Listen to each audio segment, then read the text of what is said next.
今天终于这配件都到了，在温暖那儿胡吃海喝了好几天了。这个双电瓶隔离器，逆变器，还有那个电池全到了。今天准备给大伙儿改，不是给大伙儿给温暖改车。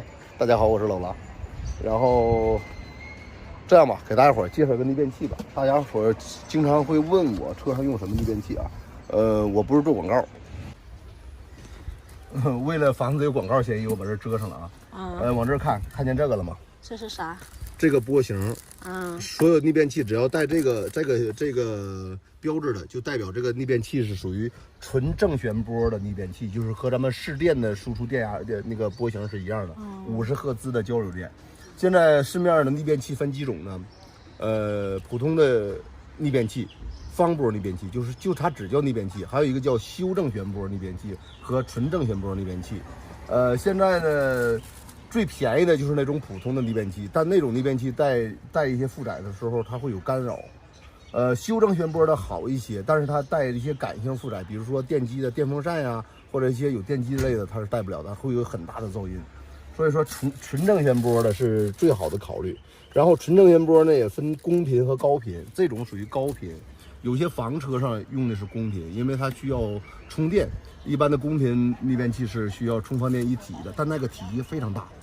比如说2000瓦的一个逆变器，它是这个逆变器大概是在它的3倍大小，而且很重。那种的待机功耗很大，就是说有时候你放那儿不动，它的损耗很大。所以说，像咱们床车上尽量选择这种高频的逆变器，性价比高，而且它这个输出的电压。电流不是电流，这个波形啊是比较纯正的，用起来比较好。这个就是一个纯2000瓦的逆变器。2000瓦的逆变器是不是到时候我们就可以带动很多电器都可以使用？可以打火锅。好了，这个逆变器大概多少钱？这个逆变器是1800块钱。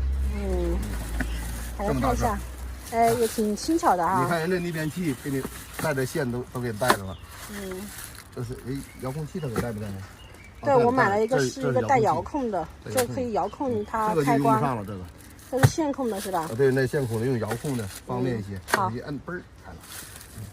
这是一个充电器，就是在你电瓶没电的时候，你可以找到市电，然后给你的电池充电。基本上用不上吧，基本上用不上。只要车子发动就用不上这个是吧？这就是一个锂电池的充电器。这是安德森的口。那这个东西是，这是多少瓦的？288瓦，输出20安的。但是充你这个需要21小时，10小时了，得妈10多个小时，得充一晚上。还行。我主要是想看这个长什么样子的，是不是跟我们平时的户外电源很像？你可以理解呀，但是这个户外电源不储电，户外电源也储电，为什么不能用户外电源来做这个嘞？户外电源没有它多。这个就是一个锂电池。对，你那个车载冰箱就可以插这上了。我可以插就 OK 了。你这有线吗？这是一个库仑计。现在是没有电的吗？有电，13.5伏，基本上满电。这是这个说的，这没有用。然后你那个充电器的口就插这上充电的。好的。这个挺重的耶。你试一下。算了，别试了。我这随手就说，你别当真就行了。南哥说把这个电瓶放在后排这个位置，到时候我这上面也可以放东西，也行。上下行。也行。这电瓶很大耶。我现在还是没太搞明白这个逆变器它是在什么时候用它。就是你比如说你用电饭锅。或者是烧个水，用电水壶烧水，或者是你有些设备，比如说你的无人机充电要用220伏电吗？那像这种电瓶不是220伏的吗？电瓶是12伏的，14.6伏，12伏。那像我们平时用的户外电源，它是220伏的呀。那个就是等于加了个这个。那就是其实我带2个电瓶不也就好了吗？干啥还花6000块钱装一个这玩意儿？当然。但是你自己想装啊，跟我没关系啊。我也不知道，因为我平时好像带2个电瓶也就够用了，因为我现在有3块户外电源。不过装就装吧，因为到时候如果要自驾游的话，说的这么勉强，好像我强迫你装似的。不，这是我要想装的。我想装的主要原因是因为我装了那个车载的记录器之后，这个车身本身的电池耗电量太快了，这老是提醒你。装车载冰箱，有户外电源装车载冰箱，有的时候，有点不大方便。对对对，它会保护。车载冰箱也可以。而且你那个电源基本都是1度电的。用着这个3度电用的时间久一点，可以的，没毛病。这个电源还行，这支持那个快充了。这是蓝色的，就是支持快充了。到时候你就可以不用其他的那个。有 USB 口嘛？对。行。它这个隔离器我买的时候我说是带线的，结果它只带了2根小的短的连接线，我还需要买一条长一点的线，来接它这个前后的充电线。现在我们去买线。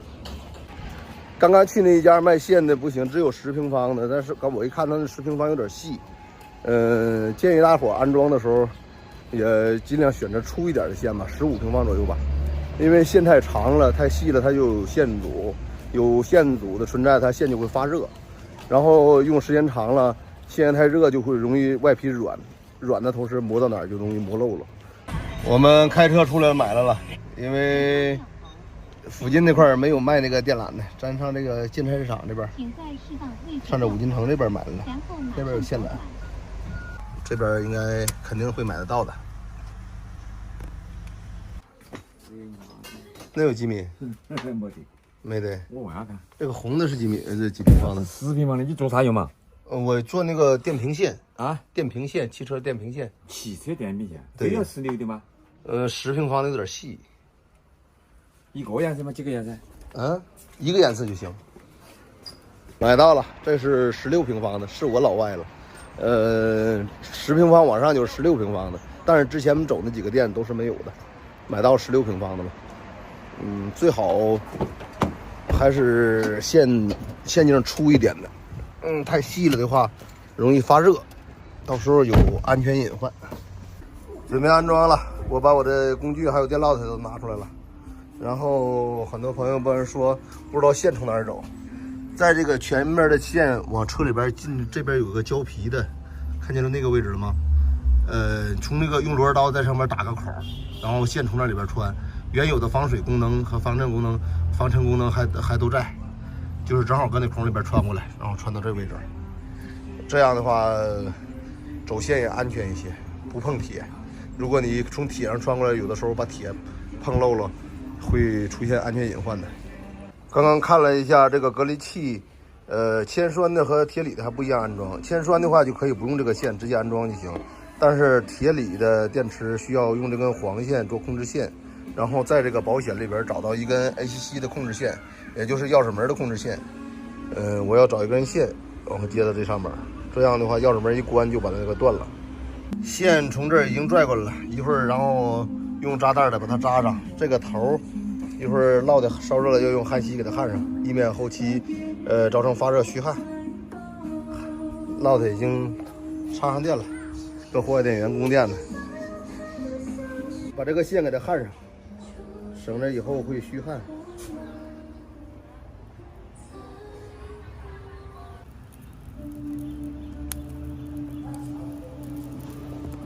嘿嘿嘿嘿。好了，这个隔离器已经装好了，装到这个保险壳盖上了，然后把这线都捆好，包括底下的线全部捆好了。要不然的话，你必须得保证这根线不能碰铁。这样就 OK 了，然后把后边系上，前面完活了。下雨了，来，温暖，让他们看看什么叫灵活的胖子。可以背影吗？可以背影杀吗？来，来一个，来个背影来，来预备着。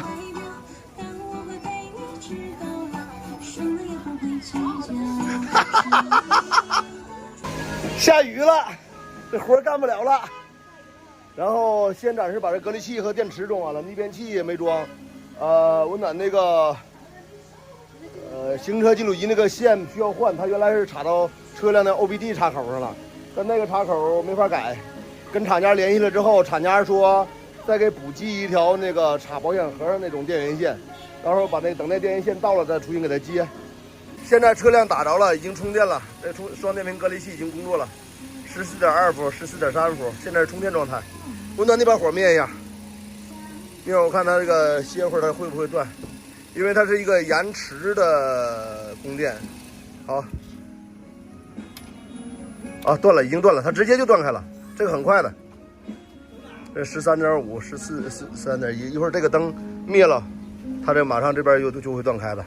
这个应急开关是什么意思？接电的。接电了。对，要如果这主电瓶没电了，按下它就可以接电。哦，那我就不用给电瓶加电了，是不是？对。就哪怕我这个车放了好久对不开。它有个延时，它这个等这个灯灭了，它这边就正式断开了。它有延时个多少秒？好了，断开了，已经断开了，这边已经断13.6、这12.9断开了。OK， 现在这个双电瓶隔离已经装完了，然后今天这活只能到这儿了，剩下下一步就是温暖请吃饭了。电池暂时先放这个位置，暂时没弄完呢啊，因为这个逆变器还没有装，还缺东西，到时候工具也没收，明天继续装。今天下雨不装了。今天吃啥？想吃啥吃啥。这话听着有点瘆人呢。今天吃石锅娃娃鱼。大哥请吃饭。石锅娃娃鱼啊。啊。温暖是不是说话不好听？想吃点啥吃点啥吧，太瘆人了。想吃啥吃啥。